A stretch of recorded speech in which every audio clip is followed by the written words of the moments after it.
everyone. Welcome to the connection from today. We are Mexico City portal, and we're connecting to Medellin portal and Walker's portal in Barbados. So welcome everyone here, and we're just going to start with some introductions about ourselves to know who we're talking about. To know who we're talking to.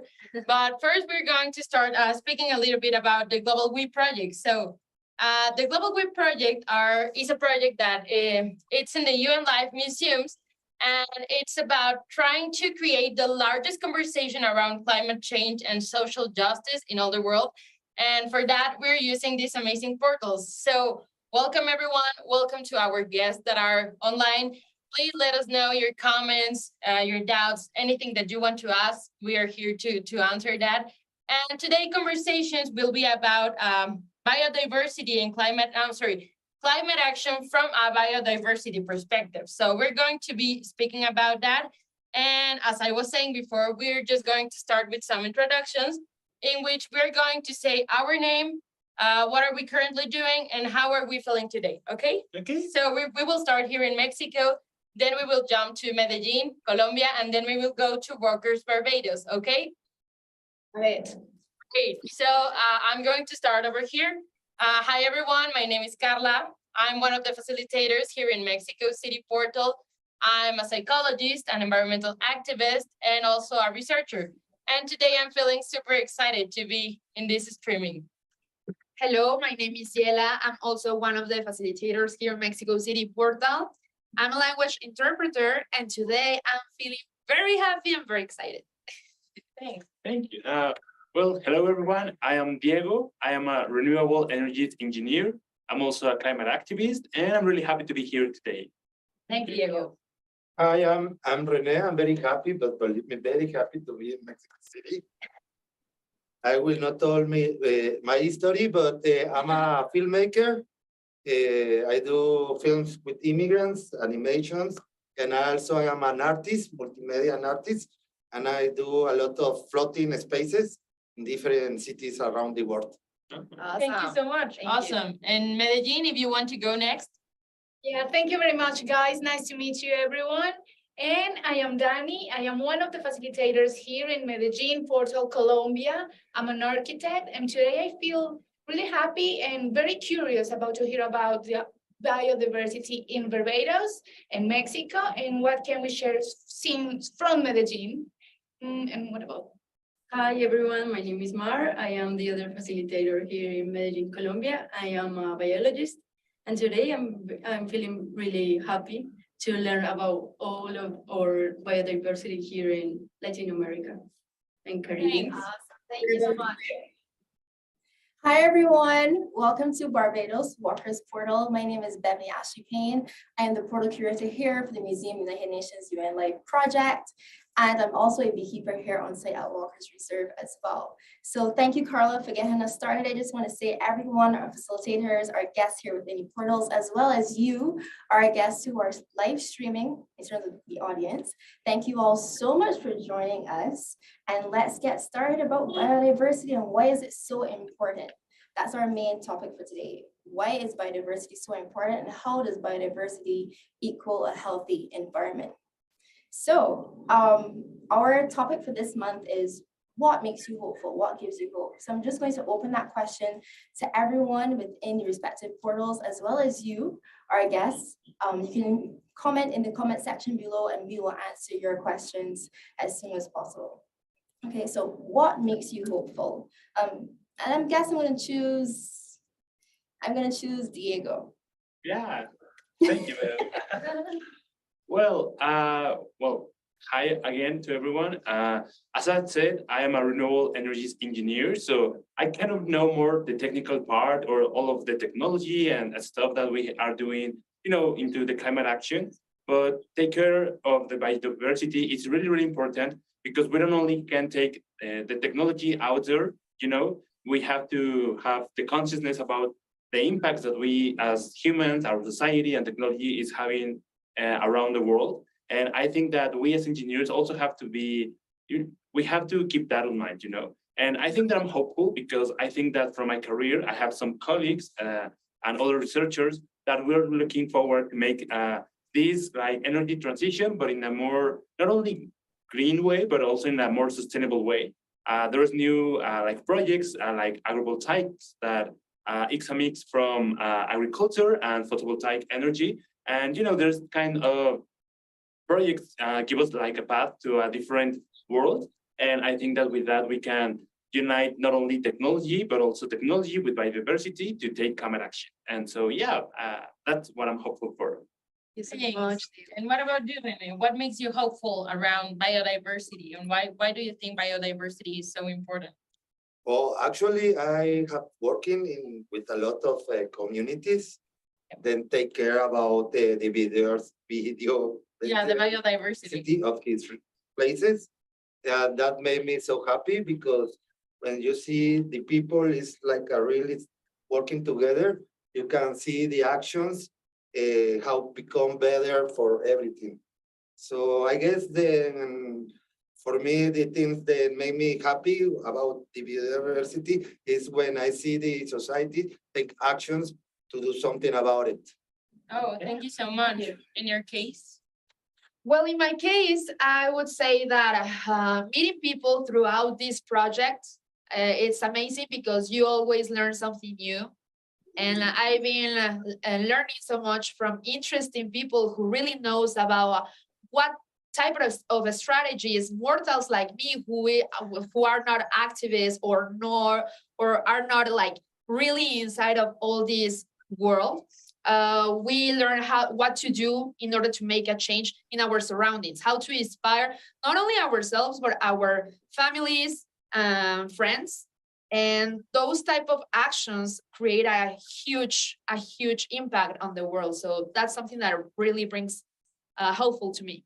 Yeah. And in my case, there was one time that we were doing actually a live stream with Medellin, Colombia, in which Mar and Danny and other amazing like facilitators over there were explaining us some amazing like things about nature and biology in Colombia.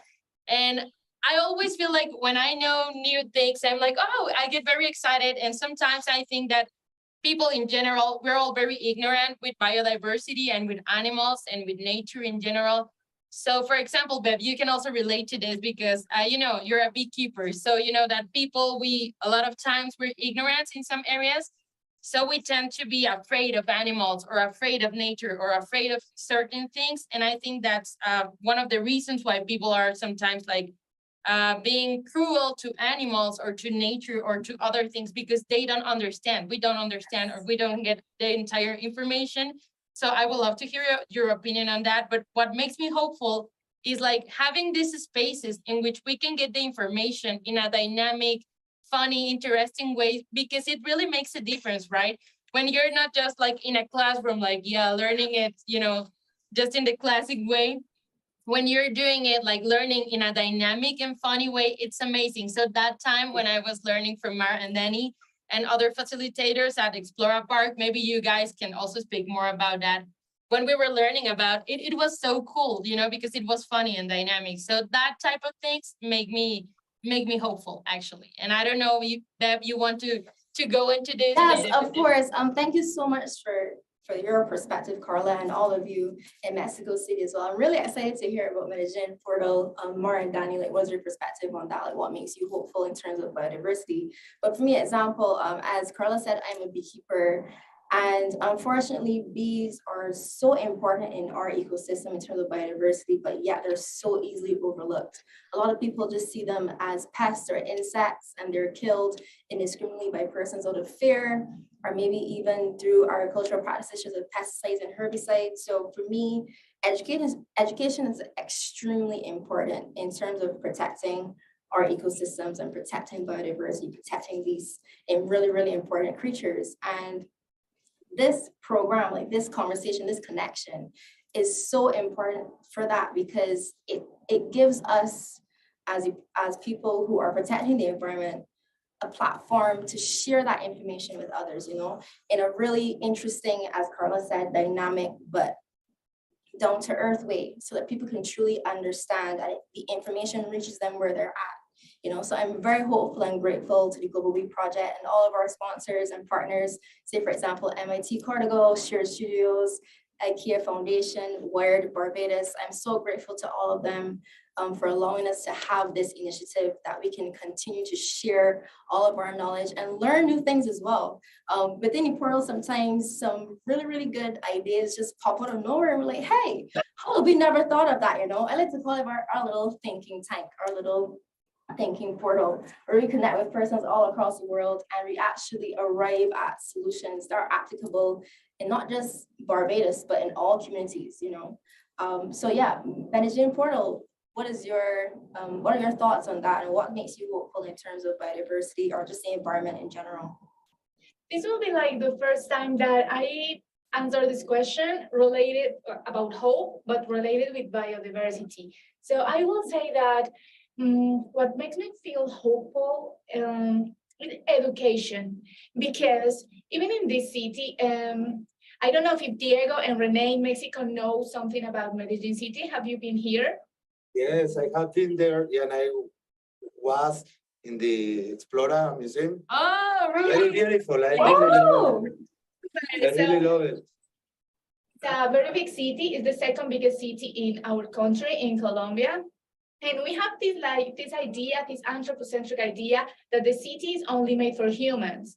But across education, I learned that there's biodiversity in the city. So here in Medellin, even with our big pollution and contamination, we have a lot of foxes, a lot of reptiles, and a lot of birds.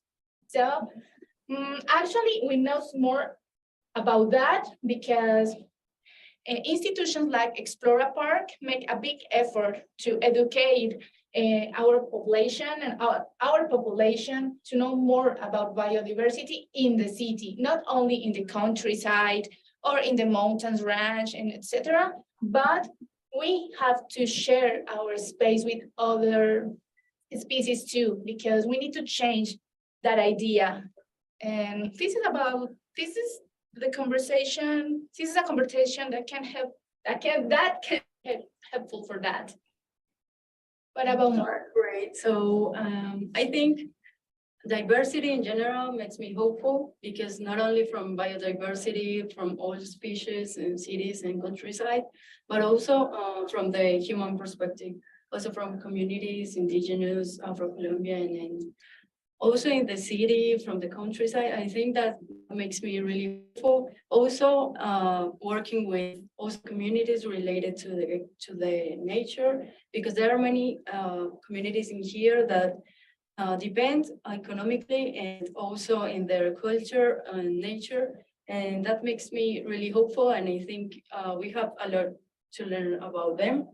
And what else? Yeah, I think biodiversity and diversity in general are really important to I would have like a to change. add something about Medellin Portal, because we are located in an interactive science museum, and we have a big aquarium. And some of the animals that we have here in Medellin are animals from trafficking. So Explora makes a really big effort to save some animals for trafficking.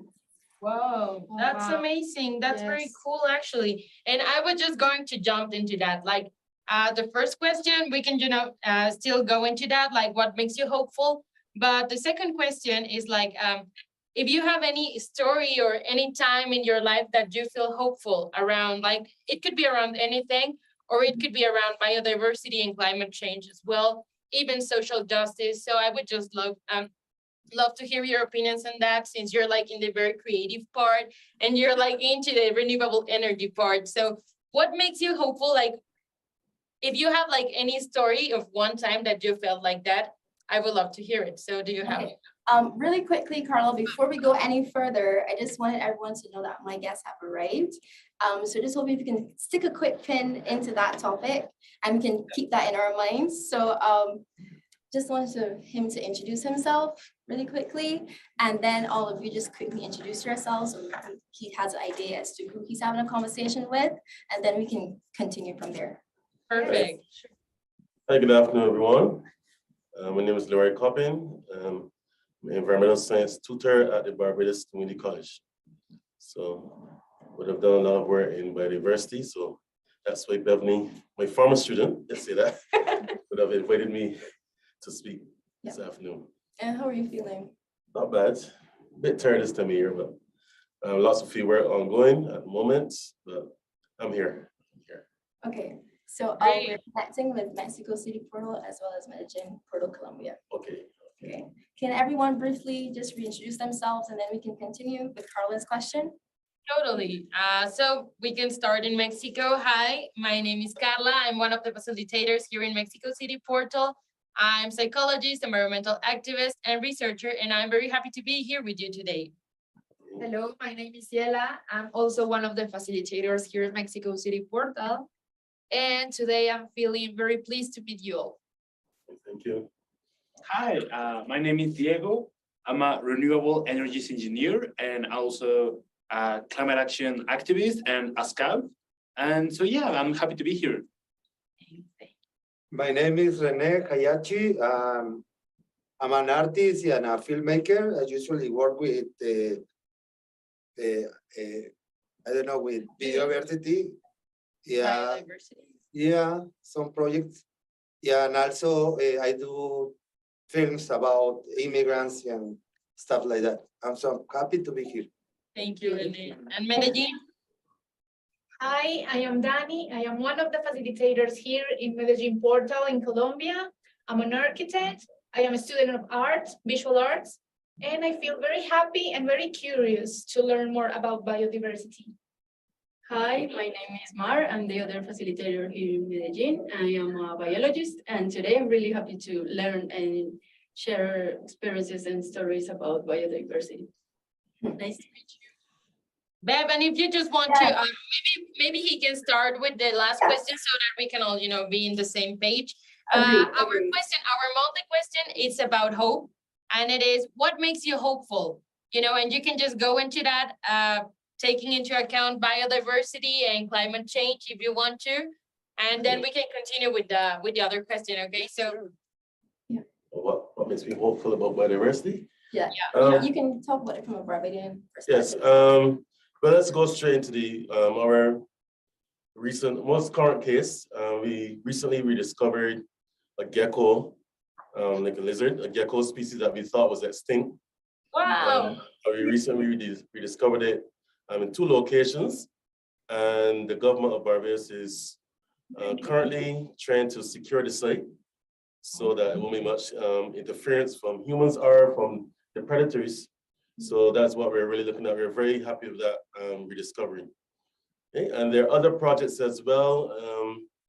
Currently, speaking from my perspective, I have students working on millipedes. I mean, it may sound a bit gross for some people, but there's a new millipede species, I think down here, called a rusty millipede. We suspect it's rusty millipede. And we're looking at its distribution and how is it affecting our local species, but it seems to be getting along okay so far. And in recent months, I've been doing some bird watching as well. So I do everything in relation to biodiversity. Wow, that's so cool. The gecko story. Yes, it's amazing. Yeah, that's cool. And now we were just asking another question, but I think that's actually 2 questions there. Maybe we can, I was just saying that we can start sharing stories that we have lived or that we have heard about that makes us hopeful, But another question there is that we can also share stories that makes us like out of hope.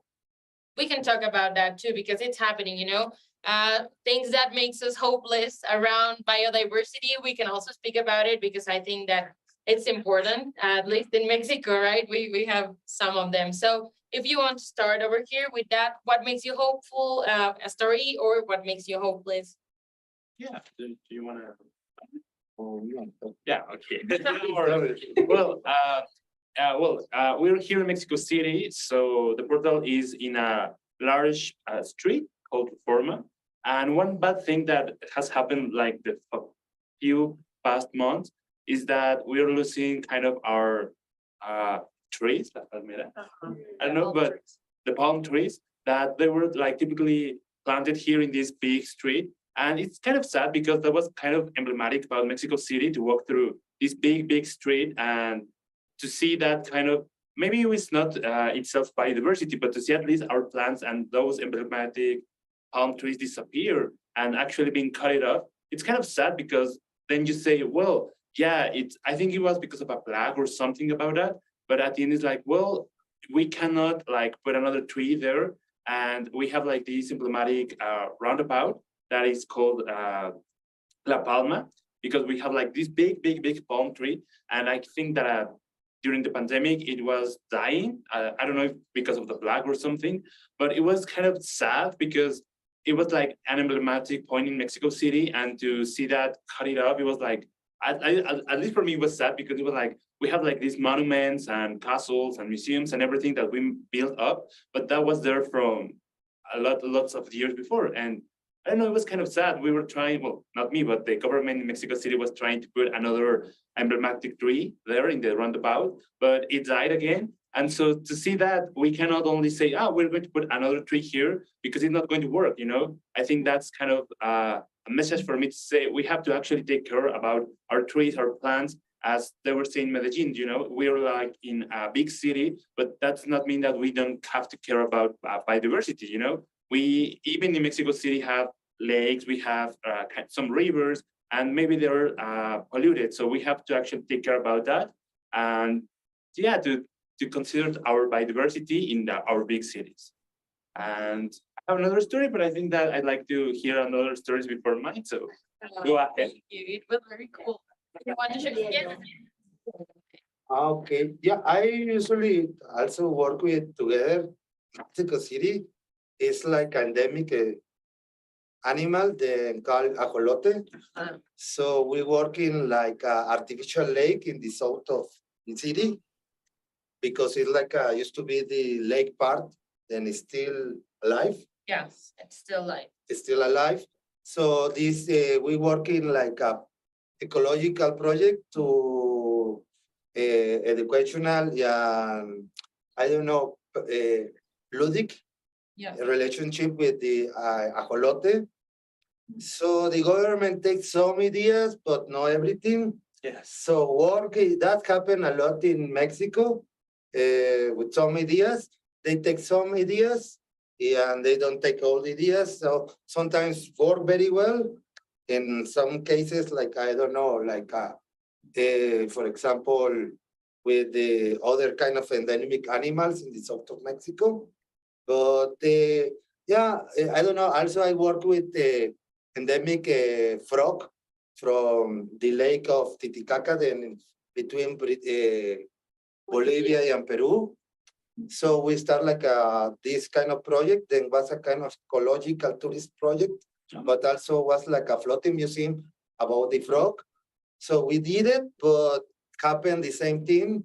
Then we did some stuff, and they didn't take all the ideas. But I guess this is normal when you work with different government, society, economical facts.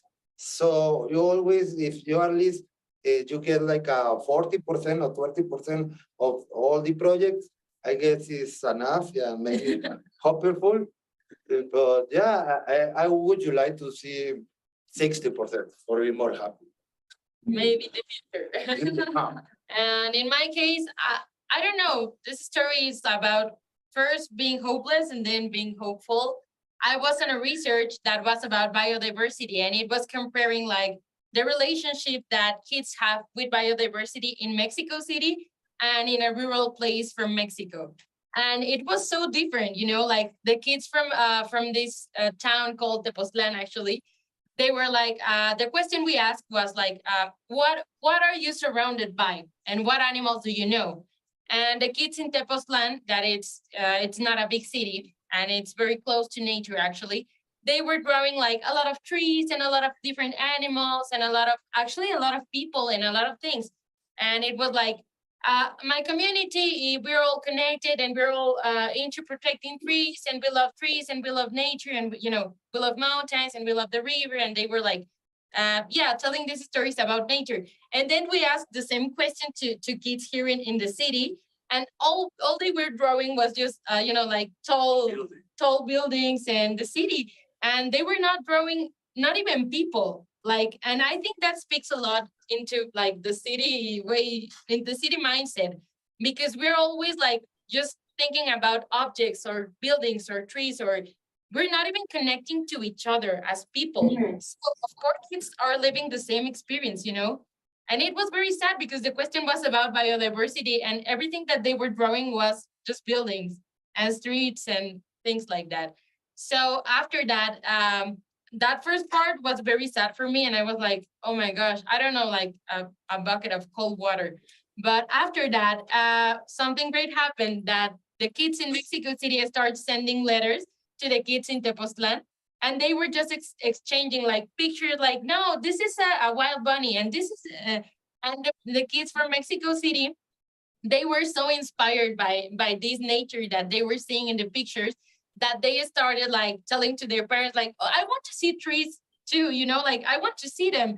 So the parents were like, oh, now you get us in problems, Carla, because now my kid wants to see trees in my backyard. So they had to start, like planting trees and doing things, because now the kids were inspiring that movement. And I think that's great. Like, we can always find like hope and cool things, even in bad situations, That's my story. That's a very powerful story, Carla. For me, something that makes me feel lack of hope is that here in Mexico, well, at least in Mexico City, I can speak, there's a lot of animal cruelty, but like a lot of animal cruelty. And especially with dogs and cats, but also, for example, I've seen that if people find that there's an animal who looks ugly, they reject it instantly, even if it's not even if it's not poisonous or anything, they reject it and kill it in a very, very bad way, And also there are like this type of stories where in certain areas they think that owls are witches, so they burn them. So it's like, why do you think, why on earth do you think things like that? Those things are horrible, So those type of things, because I know there's a lot of lack of information, a lot of ignorance, of course. It's something that needs to be addressed very, very quickly. But at the same time, something that brings me hope is that I've seen that there's a lot of people who is becoming more conscious about these type of situations. So what they are doing is like talking with them, like teaching them, educating them. Of course that there are people who are like, I don't care, those are animals, I don't care animals, but at least these other type of people who really care about this situation are doing an effort in changing their mindset of these persons. Well, it's a matter of education, I can say. And yeah, that's in my case. Yes. Thank you. And maybe now we can go to Barbados so that your guest can let us know his opinion, and then we can jump to Medellin. Yeah, of course. You can, I guess, if there are any projects that are happening within Barbados, or you can speak about your students as well, like the good work that they've been doing that makes you feel a bit more hopeful in terms of protecting the environment.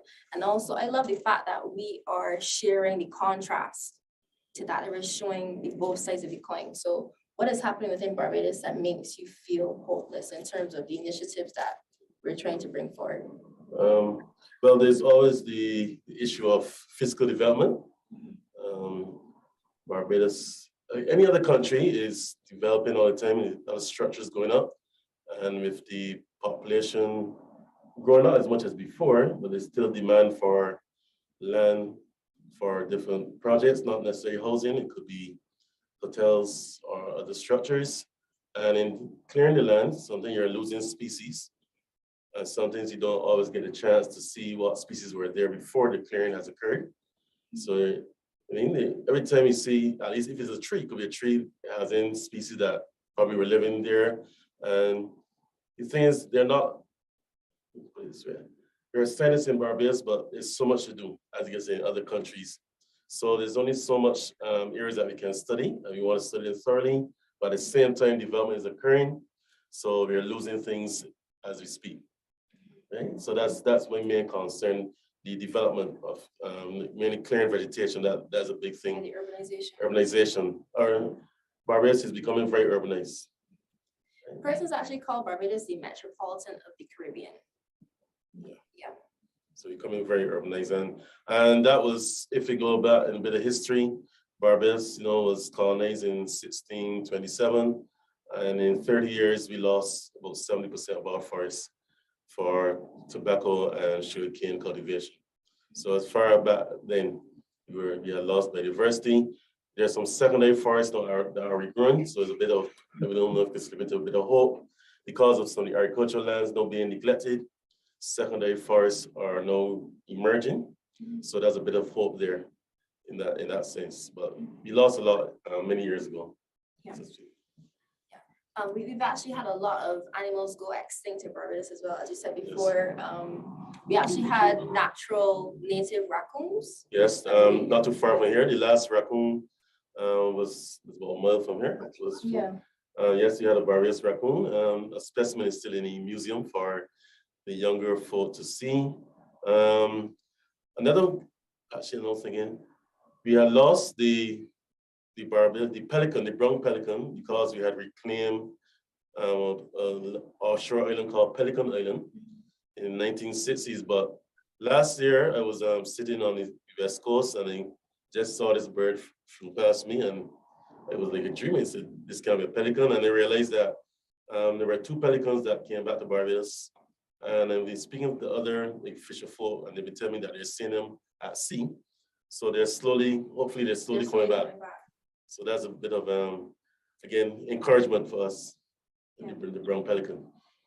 Wow, that's cool. And as Bev was saying, right, it's like the contrast between that stories, between being hopeless, but also being hopeful and working between that. Like, we cannot stay at the hopeless part. We have to jump into that so that we can, take it to the other part. Thank you for sharing. Bev, do you have something to add on that, or should we jump to Medellin? No, we can jump straight to Medellin Portal. Thank you, guys. And I want to share a hopeless story about here in Medellin. We have some cultural behaviors that affect a lot our biodiversity, especially the birds. So we use a lot of fireworks. Yeah. We use fireworks for everything, and that is very related with drug trafficking. So it's usual that find dead birds in the parks, in the streets, because they die for the noise. Those things, it seems like be very stronger in the time, but it's a cultural behavior that is not changing right now, and it's really affecting our birds.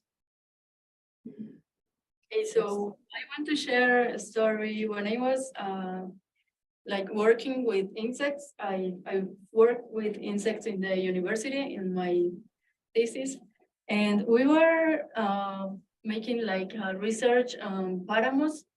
Paramos is like an alpine tundra along the Andes mountain range, and here it's above the 3,000 meters above the sea. And we went there just to make an inventory of the biodiversity of insects in there. And we were just going to the moorland or paramo, everything good. And we had to explore some croplands, and we found a kind of glyphosate, a kind of herbicide. Yeah, herbicide. Yeah, it was really sad because that kills everything. And but the thing is that people that have the crops in the countryside have to use that because of the market. It's economic, and it's just the way they have to sell their potatoes, because in the in the higher countryside, they grow potato and what else? The higher, I don't know, yeah, like potato and maybe tomatoes, I think. And also that was a really hopeless moment because we were like, we were going to investigate the biodiversity here in all this ecosystem of paramos and the forest above, beneath the paramo.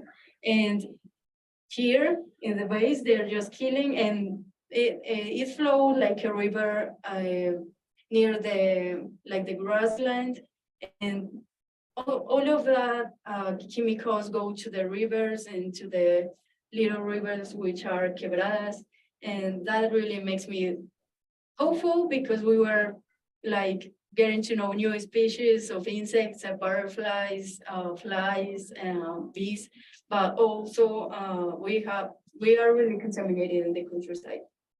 I would like to add that the glyphosate is the herbicide that the United States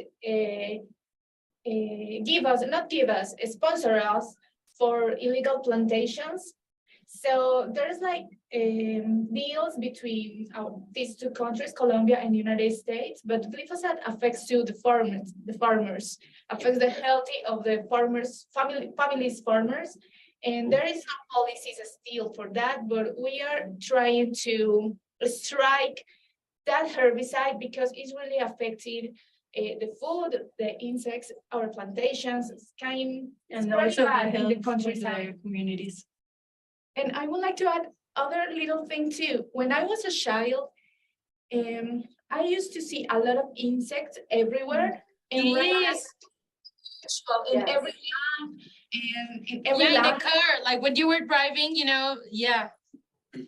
Now it's not, no, that is pretty low right now. Yeah, it's really extinct locally because of all of the herbicides and insecticides everyone uses just because they don't like to see, I don't know, a fly in the house or anywhere, so they just kill it, and that's really.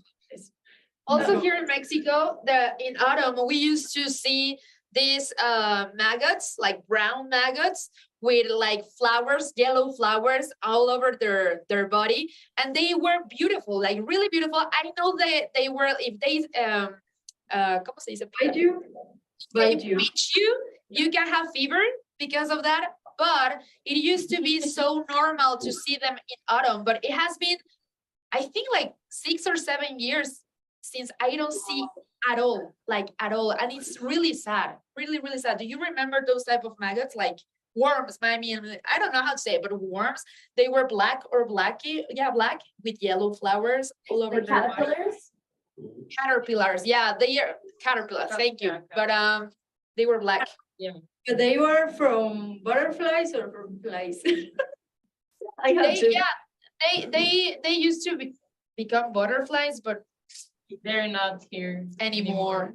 And Yeah, it happens in Mexico City. I think that because of air pollution and well, of course, and many other things. But you were going to yeah, say. I just wanted to draw some clarification on that as well in terms of Barbados and our agricultural sector. We've actually lost a lot of our native insects like butterflies. I remember growing up as a kid, we used to love running through the gullies in Bathsheba, Barbados. And I remember before, like if I stepped on a particular bush, like so many butterflies would come up in my face. Like, oh my goodness, it's so nice. 'Cause that's what you enjoy doing as a kid, right? But now when I go hiking or walking around, I don't really see any butterflies at all, or if a few. The amount that I'm seeing, not just the amount in terms of the number, but the different species that I'm seeing is very small and minuscule compared to what it was, I would say like 10, 5 even years ago. But I do think that's also because of the pesticides and herbicides that we are using here in terms of our agricultural sector, along with the fogging. I'm not sure if you can talk a bit about that, because we do a lot of fogging here in Barbados due to our mosquito population. The mosquitoes, yes, do a lot of fogging sometimes. I know some areas do fogging every week, so it's twice a week. Especially in tourist areas. And especially especially in tourism areas, tourist areas. So yes, it's very you can smell it. It's very strong, and of course that would affect the insects. But ironically, I saw a butterfly about 2 hours ago. a sulfur one. It's Really? very surprised, yes. Flew right past me. I'm so happy to see it. But butterflies in many hikes around Barbados, they're very rare sighting. Even in areas that are supposed to be not that close to human settlements, like in deep woods and so on, they're still not seeing them as much. Yeah. So there's a. Wow. I'm sorry. What do you mean by fogging? Because I've never heard of it. Fogging is a pesticide called malathion, and you put it in this bit of equipment, and it creates a mist. So then you go through. Fog. Fogging. Here we go. Yeah. You Okay. go through the streets and you ask the residents to open the windows and the doors and let it go inside, and it will control the mosquitoes. Right? And it's especially done, as I said, around tourist areas. Oh, okay. Thank you. Thank you Beginning so or much. in the middle of our rainy season, because Yeah. that's when a lot of water collects in these little catchment areas, and that's when our mosquito population Yes. tends to rise. And then we have things like dengue fever, chikungunya, Zika. Zika. So Yeah. we do understand that these policies are put in place to protect public health.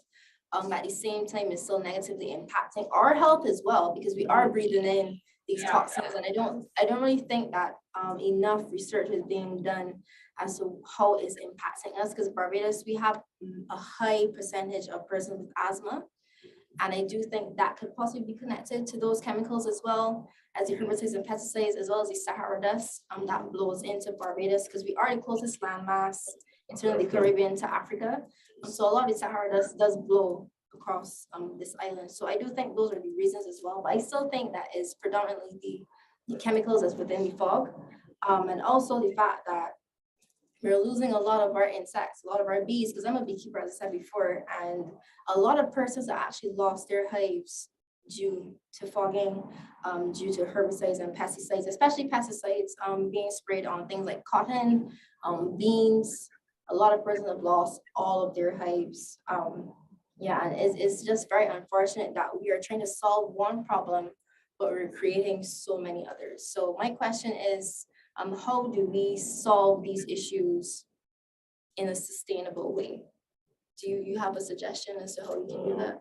Well, there is a movement towards more natural pesticides, so to speak. But the synthetic ones have a high toxicity. Mhm. So the natural, what we call biological control is a way to start, using natural predators of the pests to control the pests themselves. And then there are natural pesticides like neem. Neem, I'm seeing farmers use neem and hot pepper to make their pesticides down. So instead of relying on commercial pesticides, they're making them, just leaving the leaves in a container of water for a few days, and they strain it and they spray of that, and that is biodegradable. It degrades more quickly than the synthetic pesticides. So there's some farmers that are moving towards that. I think sometimes it's because of the cost of the synthetic pesticides that they're forcing them to do that, and it's also a bit of awareness as well, that they realize that these things are harmful, so let's go the more natural way. And I think that we also need to acknowledge the fact that our relationship with biodiversity is always related to economic stuff and, to violence and to a lot of things, even colonialism. So I think that we need to take that into account, because as you were saying, like there's a part that it's, like also influenced by public health and political, like issues that sometimes are necessary, but other times are not. And it's super important to just, like acknowledge that. When we were speaking about butterflies, I was just, I can't stop thinking about Homero Gutierrez.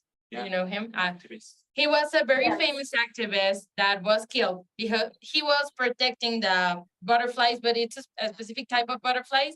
It's monarch, but monarch butterflies. And he was protecting them from narcos, because here in Mexico, a lot of times narco traffickers are very related to aguacate. ¿Cómo se dice aguacate? Avocado, yeah.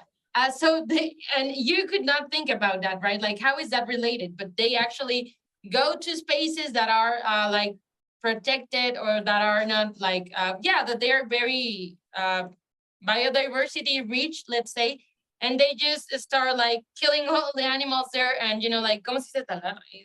So Yeah, and cutting all the trees and just for making avocado plantations, and then just to make money out of that.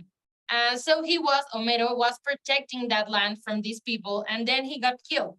And of course, the government was never protecting him or anyone here. So I think that it's important to acknowledge that relationship. And as I think that it was Danny, she was saying something about related to narcos too, but it's not only them. Like it's also urban and cities interest as well, right? Because for example, at Cancun, there was a space which was ¿cómo se dice manglar? Is mangrove, yeah. So it was a very famous case because one big hotel wants a big complex want to just take that away and start doing a construction there. And since they have a lot of money, of course, they were just going to do that like silently. But a lot of activists were there like, no, you're not going to take this from us. And they were, like fighting that, staying that, sleeping in that place. And, it takes a lot of months to be solved. After a lot of fighting from those activists, it was saved and the hotel was not, constructed there, but built there. But I think that it's important to notice like all the different things that are, in this topic. Our relationship with biodiversity is always like related to other things like economic interests, violence, and a lot of other things that I think that we need to take into account every time that we're speaking about this, because it's not a coincidence the things that are happening or why is biodiversity just disappearing that way. It's not just because by coincidence, it's because there are other interested in that. And I don't know if you want to share something in that. Yeah. You. well, for me, for example, I work as a journalist. Like I don't know, 4 years ago, La Vaquita Marina. Yeah. There was a very international case. So I work with some biologists because it was a kind of fiction against reality. So the past government start to do like a lot of fake news about what they did to protect and also like what they said then happened, then was like the thing then for why the Vaquita Marina was dying, disappearing was fake also. Oh, wow. Yeah, and other journalists and biologists were like, okay, no, but you don't even say the truth. The thing is relationship with United States. So also, for example, this kind of the biodiversity is also related with some other countries. Yeah. It's not sometimes this is only a problem of the one country, yeah. Because sometimes the animals go to the other place or live in rivers, then are affected with other rivers. Yeah, it's always a kind of interaction and relationship between something and other, Yeah, and for me, was like I was like a so surprise. Yeah, surprise. Surprise was like they even use famous actors. Like, I know. They're like, oh my God, they do like a really movie. They expect a lot of money just to say many things, Yeah, many fake news. Yeah, so sometimes you don't even know what really happened, Yeah. Because the media doesn't say the truth. they tend to be really extremely sensationalist, and I think that's everywhere, right? So we cannot trust them. Yeah, that's bad. Yeah, well, thank you, Rene. And well, a story or talking about this, one thing that I want to comment on was about glyphosate, I think, that we're talking about in Colombia. I think that we in Mexico, we had like this problem before because now we have like this federal policy in which it is forbidden to use the glyphosate for our crops. And I think that's something good because as they were saying there in Medellin, everything, the bad impacts that we can have in our health, in our biodiversity and everything. So I think that's kind of a point for, I don't know if for the government, but I think that for the activists that were talking about this before, I think the government just was the one who legislate about this, but I think that people have known this before. And well, the other part of the story that I want to say, or other story was, as I work in the energy sector, let's say, we've known that also, for example, the oil, we have like these oil spills in the ocean, or when the ships came with the oil to the beaches, they're kind of crashed sometimes, and they spill the oil all over the beaches and all the sea. And most of the time they kill the biodiversity that lives there, and it also makes it kind of uninhabitable for other species to come again. And I think that's really something that we don't talk about only when we have a big one. It's when we talk about it or the media or the news, and it makes like the international titles, you know. But if not, then it's like goes without notice. And I think that as talking as a renewable energies engineer, sometimes we don't acknowledge that maybe the renewable energies can somehow address this issue and say, we are not going to kind of allow this to happen again, you know. But on the other side, when we're talking about energy and energy storage, for example, we need a lot of minerals to form batteries or to everything that we have to build, you know. And it also makes the mine sector a lot more of they need a lot more of minerals, Yeah. I think. And it also, you know, you pollute the water or you use the land for taking out the resources. And I don't know, it's like we have to take care of this energy transition into all the points of view that we can, so we don't make the same mistakes that we made with the fossil fuels. And I think that as we were talking about the butterfly monarch, you know, like these, se me fue el nombre, los aerogeneradores. The eolic The eolic energy, generators. yeah, sorry, it's my field. You know, most of the time is where the wind goes, you know, but also is where most of the biodiversity or the, I don't know, the dogs or every species that can fly also goes, you know. And at the beginning, they were like just crashing into the generators, you know, and it was something like sad, and it was something that the people were saying, don't construct this because you're going to kill the biodiversity that goes past through this. And I think that we're making kind of improvements on that, you know, because as I said at the beginning, I don't think that renewable energy just have to be green. I think it has to be sustainable in many ways, but actually to take in environmental impacts on the way, you know, because you can say, maybe we're talking about this land use, you know, or maybe we're going to affect this species. But I think that we have to take all the bad things and have proposals or solutions to say, well, how we can fix this, or how we can make a proposal or something to solve, and not only generate a problem and leave it like that, you know? And I think I don't know, like as an energy engineer, I think that it's also something that we hopefully it's not a fight, but we can make a balance between biodiversity and technology. Oh, thank you That's so very much. beautiful. Thank you so much. But you said something that really stuck out to me about in terms of renewable energy and it being a sustainable solution and not just a green solution.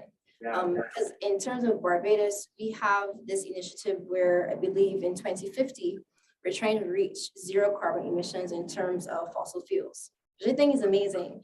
And we have the largest fleet of public transportation that are electric, which is great, right? But at the same time, in terms of solar energy, I recognize that a lot of these solar panels are actually on agricultural land, or a lot of, I would say, arable land in rural areas that could be used for food, sustainable food, or just being left as forest or a natural green space is now being used for this new initiative, which to me is a good thing at the same time, but I think it can be very detrimental in terms of loss of biodiversity when land is cleared in an unsustainable way. And I recognize too that a lot of these solar panels are actually placed flat on the floor instead of being elevated. So where you can have a synergy of biodiversity of the ecosystem with that panel that's not being destroyed, because that entire area is being leveled and then concrete and then solar panels. So I think we need to look at this in a holistic way, in terms of not just bringing down our carbon emissions and not using fossil fuels, but also how do we protect the environment? Because for me, at the end of the day, that is our goal, right? our goal in terms of climate action is to protect the environment and to conserve all of our biodiversity. So I'm just wondering, Coppin, what other policies do you think we can change that are currently being implemented in a different way that can actually be a full positive impact and not have negative? Well, as I was listening, I was thinking the growth of environmental impact assessment. I don't know if you're all aware of this process, environmental impact assessment. Currently, as Beverly spoke, I have some students who are working up now. We did our research this year on the environmental impact of the same solar farms in Barbados. I did it also last year, but because they're growing so much, in Barbados, we decided to do it again this year. And environmental impact assessment, in my experience teaching it, found that it is very good in that development projects, sometimes the proponents, the developers are only thinking about the structures they're building and so on. But when you come in as an environmentalist or ecologist and you start to show them, well, when you clear this, you're going to impact these other things, these other species and so on, and you give them a full study. And when they really realize that and take it on board, and they actually get an EIA done that is not biased, let me put it that way. Yes. An EIA that is very objective and not just to make them to get permission to build. You'll find that some proponents or developers then change the designs of their projects that help to put that biodiversity a lot more. So I think the EIA, for me personally, I think the evolution of EIA needs to go on a bit more. You need to raise awareness of that EIA process where every development that occurs is an impact. You have to see it as an impact on the environment that is going to impact biodiversity, especially because that's where it started.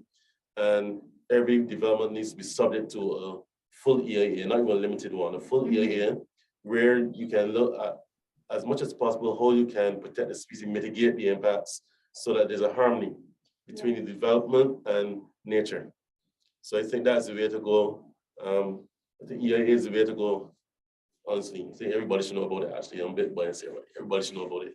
Okay, so basically you're saying in terms of policy, you're looking to see that EIAs are a necessity in order for a development to be okay. Yes, it needs to be done because in the past, a lot of development has been done before any studies, and then we're now seeing the impacts of it, negative impacts. So in terms of species loss, it could change even the water, freshwater availability.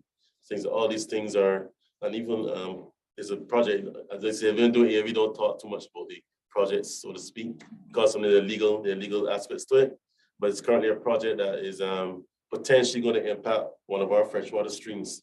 And at that stream, there's a species of crab. There's only one other place in Barbados I've seen that species of crab. And the developer has more or less started his construction. And I'm not sure if the crab is going to be there much longer, to be honest. Right? So things like that. You have to be more aware of. So I think EIA is the thing. And not just policy, but also make sure that it is enforced It's as well. enforced, yes. Because I recognize that sometimes we do have legislation, but it's not enforced. Yes. So persons would still continue that act or continue to do negative things to the environment, and then they get a slap on the wrist. Yes. Which is normally a little fine, but for huge companies, huge construction companies, $10, $15, $100,000 isn't much, because when you look at the entire scope of the project, it's worth around a couple million. So I think more legislation needs to be put in place and then enforced. Yes, enforcement is the issue. I guess most countries have signed on to the Convention on Biodiversity. Some countries have ratified it, but then you find that it's just sometimes it could be like a paper exercise. You still have to fight against development. Maybe need development, but you still have to fight against it, and it's not. And then sometimes the capacity. There are not many people, and the capacity to enforce it is a problem as well. To be honest, being in the field of teaching, you don't find many people. I don't know, just not many people go towards the environment. To be honest, it seems like too much of hard work and outdoors in the sun. So people like to be indoors and so on. So that's something we're fighting against as well. Trying to raise awareness of the environment, and in so doing, you protect biodiversity and so on. In terms of raising awareness, Colombia, because I recognize that you guys haven't had a chance to really interject as yet, but in terms of awareness, what is happening in Colombia right now that you would like the world to know about in terms of loss of biodiversity or possibly protection of biodiversity? Awareness. Well, I wanted to share like a part of the, because here also in the like protected areas, they also come like get inside and make forest fires to farm or to croplands, mainly for cattle, yeah, like farming, mainly for farming. And in the Amazon, they just like make forest fires and put all of those cows, and it's really sad because now before all of this park Chiribiquete was new, everything was really conserved, but now that is more known like in the world.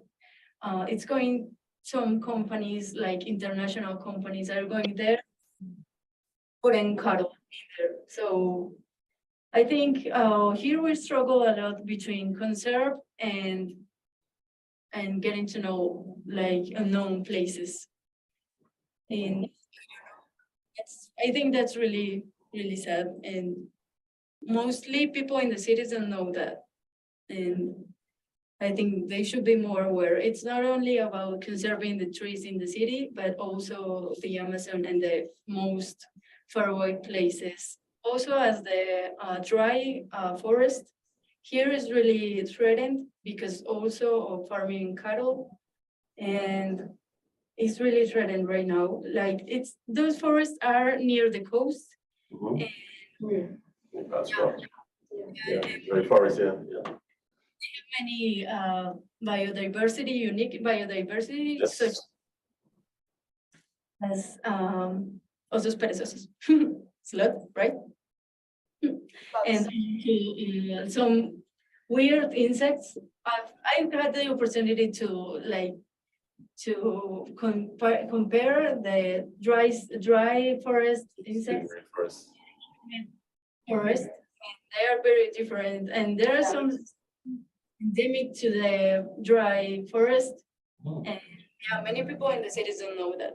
So I think that's sad. For me, I don't have much information about it or new information about it, but I only can think about like bad things, not bad things, inconvenient things. Because for example, I am from the south of Colombia, from a bordering city. And in my city, we have a big natural lake. And in that lake, some people introduce the la trucha. Trucha. Ah, yes, yes. They do here too. And the truth is a very wild animal and extinct some fishes that only exist in our lake. And so that's very bad. And that is in the south of Colombia, but in the center, in the Andean ranch, for example, we have a lot of foreign animals introduced by narcos, because narcos is exotic species, and we have Like the a problem hippo? with hippo. We have problems with a big family of hippos that is Like are pretty wild. More than 100 hippos are here Wow. in the. It was like the park of Pablo Escobar. Okay, yeah. Yeah, in the ranch. Yeah. Narco, and those hippos are really a big problem in that town. So I Because only they can don't think have in that kind of predators stories. Sorry, anyone has a hopeful story? No, No, but it's okay, That's you know, okay, it's Danny, okay that's to speak about it, because as I was saying, we need to acknowledge that type of things, because if we don't do that, we're just like fighting with the air, you know, like we're not really doing anything if we're not saying truths. Like I was just going to speak about the Mayan train. And it's kind of the same, it's always related to people and what are we currently doing. In our case, maybe that specific project is not related to narco, but is related to the government here in Mexico. So it was something that the president was just like, I'm going to do this because I want to, and I don't care what I have to destroy to do that. So he's building a train for tourism that is going to destroy a big part of the jungle in all the south part of Mexico. And he's just doing that because he wants to. And a lot of biologists and a lot of experts and people that know what they're talking about, or Mayan people or people from those communities, have gone out and told him like, this is not good for anyone, not for Mayan people, not for the environment, not for anyone. But he doesn't care about it. He just care about doing what he wants to do. And after that, a lot of ONGs and a lot of activists were involved in that and trying to stop the project. So he was like, okay, then we're going to get the military and the army into that, so that no one can really be there, like stopping the project. So activists, even though they were doing a great fight and they were giving everything they could, and also Mayan people and people from that part of Mexico, they cannot fight army all the time or military. So yeah, it's going to happen at last. And it's very sad. The jungle is going to be destroyed. A lot of animals are going to be losing their homes and going to other places, and then that is going to be causing other type of biodiversity problems. Because if you have a wild animal like a jaguares, a jaguar that now doesn't have a home, it's going to be a problem for other type of people or other species, right? So that's going to happen. And I think that it's important that we say that, because if we don't, we're just saying like, yeah, we have biodiversity problems. Yeah, we have them, but they are there for a reason. And those reasons tend to be the same in all the places, like tourism, governments, big companies, and not all humans. And it's important that I'm always, like against saying all humans, because it's like, for example, these people from those communities, Mayan people from there, they actually live in a very sustainable way. So they're not a problem. I always like to say this, like tourism from mainly from colonizers countries. I have to say it in that way. Yeah, true. So big companies, interest, and also governments. And I like to say it that way justamente porque, because it's not all people, it's not poor people, it's not native people, it's not indigenous people, it's this type of people. So I think that it's important that we, just say that. And in the case of the hippos of Pablo Escobar as well. We believe that the way that we manage things is colonial thinking. This conversation is happening between three countries that we were colonized. And we manage things in the way that we learn from our colonizadores, our colonizers. Thank you, guys. For example, when this hippo thing explode in the journals, the way that we know that they manage the situation were organized a really big hunt that was completely awful. And after they were killing some hippos, the big hippo, the more wild hippo, there were pictures everywhere in every newspaper that with these persons with the pretty arm it was a big circus. So And it's very inhumane as well. We learn from our colonizers how to make war between us and between the nature too. Wow. Actually, from the biology perspective, that should be more, I don't know, because they're trying to like send the hippos to another countries. For example, Mexico, they're sending them to some zoos, and that's really expensive. They also try to put anti-conceptives on the hippos. Wow. They reproduce here a lot, so they are so populated here now. And what people say is that if they're going to find financial, Financial like finance. finance. Like if they're going to finance all of that movement of the hippos to another countries and maybe to Europe, I think they should be protecting our own biodiversity. No, not the exotic species, which is it's not going to survive here. It's not their habitat, and they're just invasive species. So they should and maybe not hunting, but manage them and I don't know how. The hippos don't share, Yeah. the hippos don't share any responsibility for being in a place without any predator, for example. But they also extinct, go extinct other species that are local and that is not okay either. So I know, we are putting Colombia and Medellin in a really bad spot in this moment. but I think that happens everywhere. Like we were just speaking about that the other day, about cats. Cats are an invasive species here in Mexico City. People are like, I'm going to let my cat go out and, just to see what happens. He needs to be free. So people in the cities do that a lot.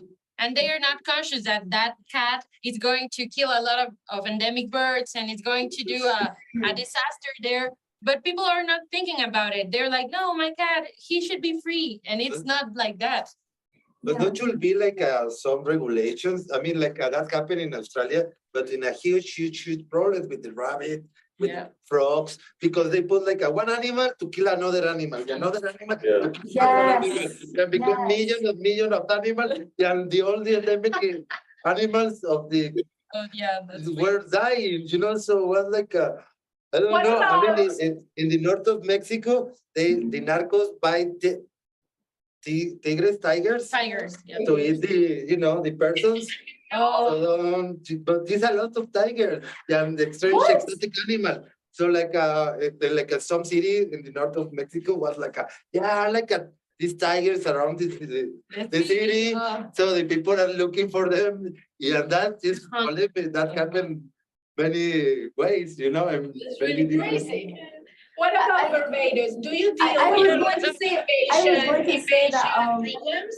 that we do have an issue with invasive species as well as species that we've actually brought to the island to cull a particular population. So for example, the mongoose, if you would like to tell us a bit more about that species. The Asian mongoose was brought in to control some of our snakes because the snakes were, from my understanding, snakes would be in the cane fields.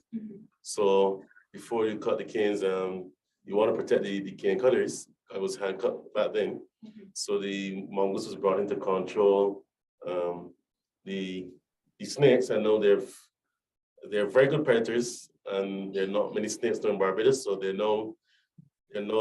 change their attention to poultry. So our other small birds, creatures or yes. So that's a problem. Another problem, the cane toad. I just heard someone say about Australia.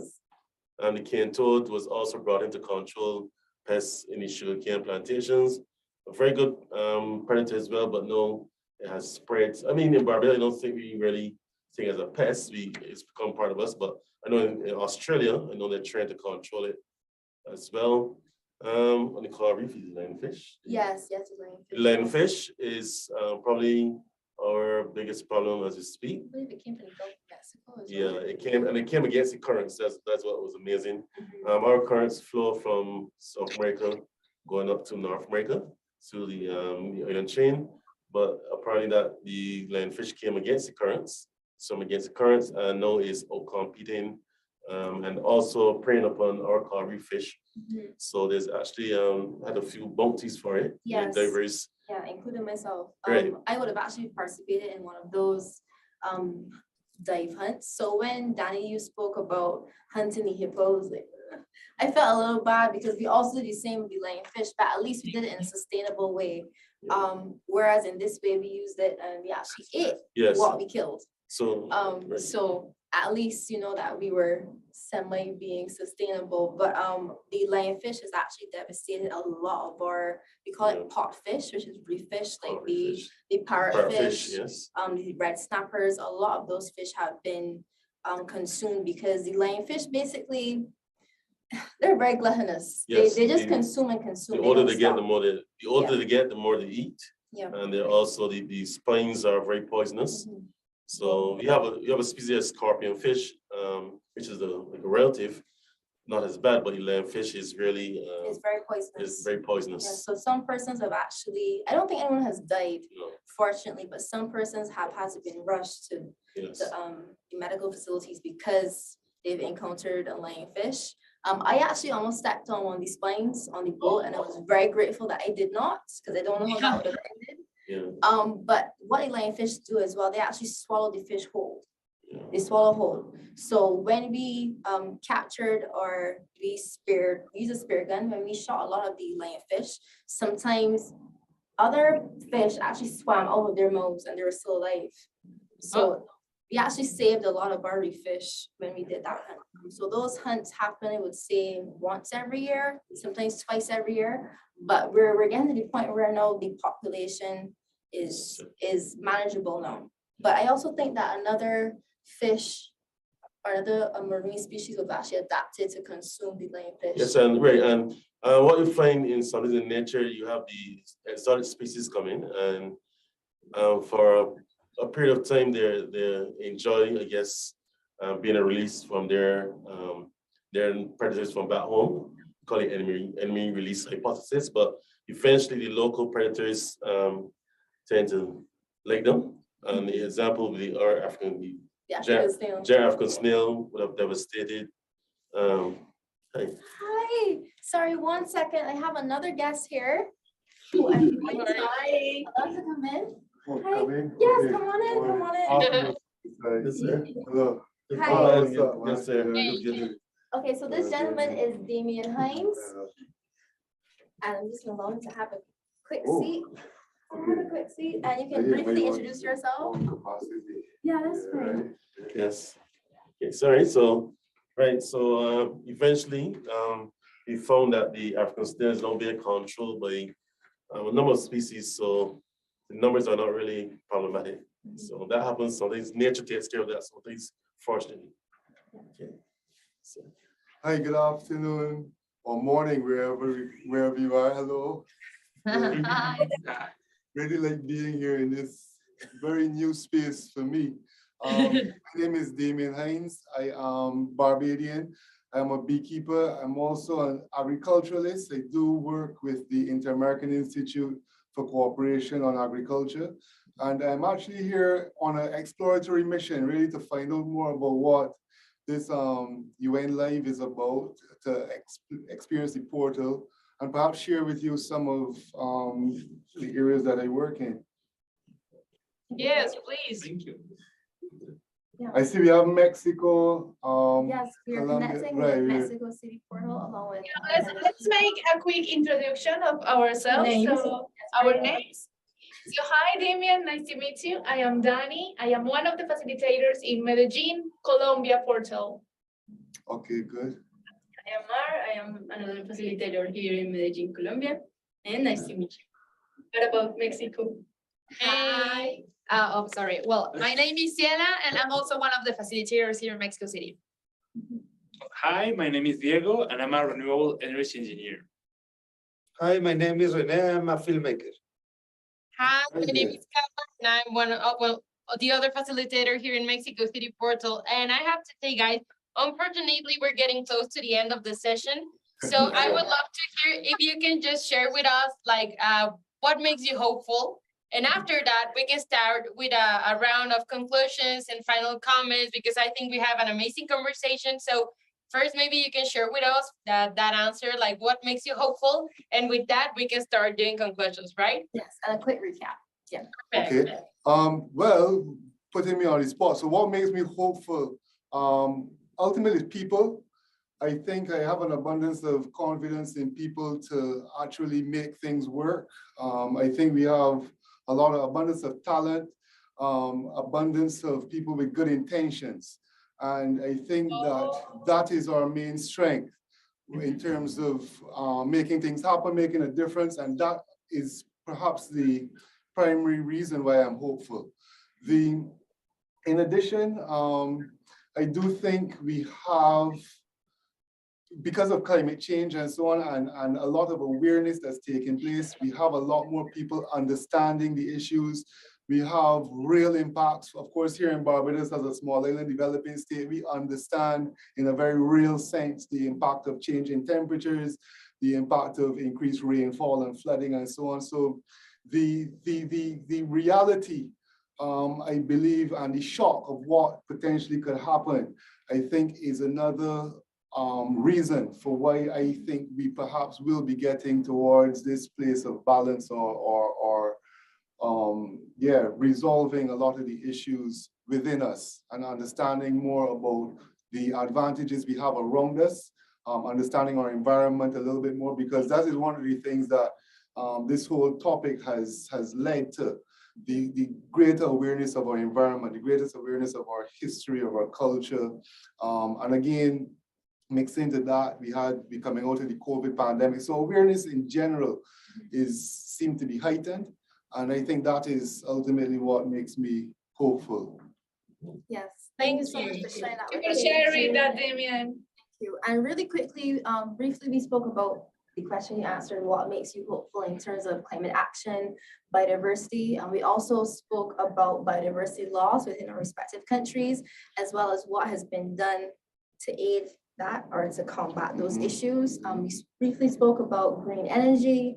We spoke about the intrusive animals. So for example, animals who have been introduced to different ecosystems. Yeah, we spoke about African snails. It covered a lot of topics. Yeah, we covered a lot of topics. Medellin also shared with us that hippos were introduced to Colombia as well, and that caused another issue. So it was a very diverse discussion, but in terms of awareness, I recognize that awareness has popped up a lot within this discussion. So in terms of your message to policymakers, and I think this should go for everyone here on this call, on this conversation, as well as online, what do you think needs to be done to raise more awareness about biodiversity loss so that we can actually help heal the environment? This is a question to me. To you To and me, then to everyone else. What can we do to, well, again, we need to introduce the whole subject of environment and biodiversity to children at all levels of education. So from nursery, and I'm not speaking just about textbook education, I'm talking about interaction with the environment. So they understand, as I say, the things around them, because that is exactly what the environment is: the natural environment, the built environment, the underwater environment, the all forest environment, all of it. We have to get a greater sense of how each ecosystem interacts with each other, how humans interact with all of these ecosystems, and how we need to behave in order to sustain these ecosystems, to prevent the biodiversity loss that we're speaking about. And not only reverse that, but encourage the fostering of more mixes of biodiversity in spaces that have encountered these losses. Thank you. Thank you so much. And maybe we can let our guests give their conclusions. And after that, if there's more time, we can just jump into that. So if you want to start over there in Barbados. Yeah, what about you, Coffee? Well, being again in education, it's all about raising awareness for the environment. And for me personally, I always ensure that my students go outdoors. It's one of my rules. Once you're doing my courses, you have to go outdoors and learn about nature and the environment, biodiversity, and the issues that we're facing as well. So it's about education. More people wanted to do it because I think some people have gone away from it a bit, not wanted to go in nature, but we need to get back there. And children appreciate it. Some may come not knowing anything, but they get into it, and then they then influence the parents, and it grows from there. So education is the key. Yes. Thank you so much for sharing. And here, what are your takeaways, your conclusions, any comment that you want to, anything that was very significant to you from this specific conversation? Yeah. I was surprising of the surrealistic of reality of this history, the last one about these animals. Yeah. Oh my God. But as a conclusion, yeah, of course, I guess the educational is very important, but not only with kids, also with old people, young people. Yeah, and I guess the media is very important factor to help to change the division and the politics and the policies, because I don't know, when you try to get something done, when you use the media, different media like TV, internet, and all these kind of things, the how you say relato in English? Narratives. Narrative is very important. Key to change the reality. Mindset. The mindset. All these social media and media in general are Yeah. key to change narratives and mindsets. Yeah. Thank you very much. No. Thank you. Yeah, and for me, I don't know if I said it, but I am also an environmental educator. And somehow I'm trying to make workshops or all the things that I know from my university career to kind of spread it to the world. Because I know that we're talking about education, right? But sometimes we, as people, we don't have like a lot of time to have a 4 or 5 years career to understand everything about biology or energy or ecology or whatever, you know? And I think that's something that I'm very proud of, is that I somehow managed to create these little workshops to say, hey, maybe you don't know anything about renewable energies or climate change or whatever, you know? But I'm trying with what I know, try to make workshops or conferences or being here, for example, in the call and trying to spread the word, you know, because sometimes, yeah, education is a key factor, but I think that kind of informal places or informal ways to share information is also important, like social media, like this call, like workshops, you know, and I think that the more we talk about it and the more we, you know, like do this, I think it's going to be better. Because, for example, there in Barbados, like, Bev, you're a beekeeper, you know, and I don't know anything about beekeepers, you know, or bees, maybe in general. So I don't know, I would like someone to say, oh, I'm making a workshop or I'm letting you to see my hive, you know? So it's like, oh, it's not strange for me. It's something that I know. It's something that I can relate to. And now that I know something, I can spread the word, you know? Because, yeah, I think we all said it. Education is important, but not in a classroom, you know, or not in the traditional way, because I think that's something that is failing, and I think that we have to change that. Wow, amazing. Thank you so much. And Medellin, do you want to go first? Did you notice that when someone said education, everyone moves like our head, like, yeah. I recognize that as well. Yeah, education, the children right now has a lot of pressure, but through education, we can achieve a lot of things for our habitat in general. So yeah, I think that education is our main goal for everything, the diverse education. Thanks. The other day, I said that was that you should like talk about the bad things that are happening like around the world, around climate, but you also should like talk about the initiatives you can make, the changes you can make, so that way you can be more like proactive and don't get like overwhelmed by your like, because that happens many times, and I think that's key. That's the key. Also education. Education. Bev, do you have anything to comment on that? Yes, of course. I love that Danny pointed out to us that everyone started bopping their heads at the same time when we said education, because I agree with everything that was said. Education is key. But as Diego would have pointed out to us, that we can't continue to have education so closed. You know, we can't be talking about the environment and the importance of the environment when kids don't know what trees look like, when kids have never seen a butterfly or have never seen a bee. You know, we need to make these aspects of our environment more relatable and more personable, so that person can actually take action within themselves because they care about it. You know, we have to get persons to care about the environment for them to protect it. You know, and it's something that we spoke about before, Carla, as well, that I believe there was a workshop that you would have done about puppies or dogs, or this is an experiment. And it was, yes, I remembered. And it stuck out to me because, as you said, persons only really bonded with that animal once they named it. Yeah, right? And I think that's so interesting, the fact that we only take care of something when there's some form of personification attached to it, you know. But I think we need to get children and get persons back out into the environment so they can actually take care of it, so they can see it, so they can smell it, so they can feel it. You know, so that's my main message for today. Thank you so much, Bev. And what about you? For me, it's the same. Education is key. Children, I mean, we consider them the future, which they are, but they are also doing their part in the present, of course. So the fact that if we can make them be able to learn in a dynamic way, for example, teaching them how to grow their own food, they will value everything, you know, not only with the food, but also with animals, especially with animals, in my case, like really connecting with them. And even if they say, I don't like dogs, it's okay. You don't have to like them, but respect them. And same thing with all types of animals. It's okay if you don't like maggots, butterflies, just respect them. You don't have to kill them.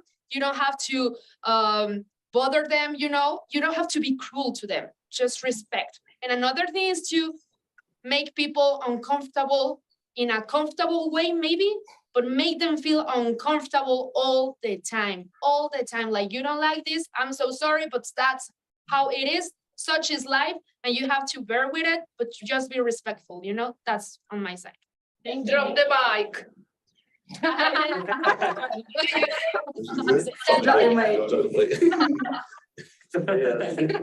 And on my side, I would say that education, I don't know, but more than education, I would say research. Because at least here in Mexico City, and I believe that almost in all the parts of the world, education has been seen as something that we have. I have this information and I will pass it to you. And it puts like hierarchies in there. And so I think that's one of the reasons that sometimes children and young people are not engaging with this information because of the way we're giving it. So we have to be thinking about it, not like in a superior way, like I have this information, so I'm going to go out there and just give it to more mortal people. It's more like, I know this, and for sure you're going to know a lot of other things that I don't know. So for example, you know about renewable energies, and Ciela know about many other things, and I know any other, you know, like we all know different things, and we need to share our information, but not in a superior way, like we have to share what we know, and we have to look for strategies so that every type of knowledge can be connected and can help us to do something to, you know, to help the environment in general. So I would say that, and also research, because if we encourage anyone to just start looking for the information, not to expect it, like, oh, I want to know this. Yeah, go search it, you know? And as Bev was saying, like, even in the environment, we need to go out there and start relating again with nature. So I would just say that, and I would like to thank everyone that was here today. I'm very happy to be here with you today. I think that the conversation went amazing. Like, we speak about so many different topics, right? It was funny, it was sad, it was hopeful. So we have it all here. Thank you so much. Have a broad spectrum. Totally.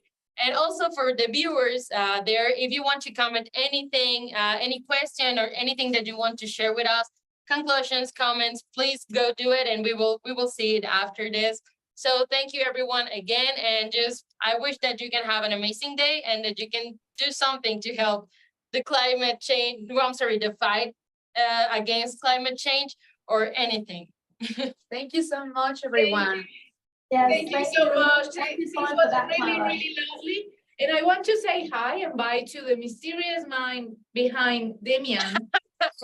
That's my son. Hello, Mr. That's my son. Jaden. Thank you, everyone. Danny. Thank you all so much. As Carla beautifully said before, thank you all to our viewers, those present and those in the future as well. We say hi to you from Barbados, from Mexico, and from Medellin, Colombia. And please continue to be mindful and aware. I think our main topic today was education and awareness. So please be aware of what's happening around you, around your community, within your household, within your country, and what's happening globally as well. Because as global citizens, we all have a part to play in terms of climate change, climate action, and protecting biodiversity, because biodiversity equals a healthy environment. All right, so thank you all so much for being a part of this lovely discussion, and I hope this discussion continues in the comment section below, and we will respond. All right, thank you all so much. Thank you. Goodbye. Thank you. Bye. Bye. Goodbye, guys. Have a great day or night.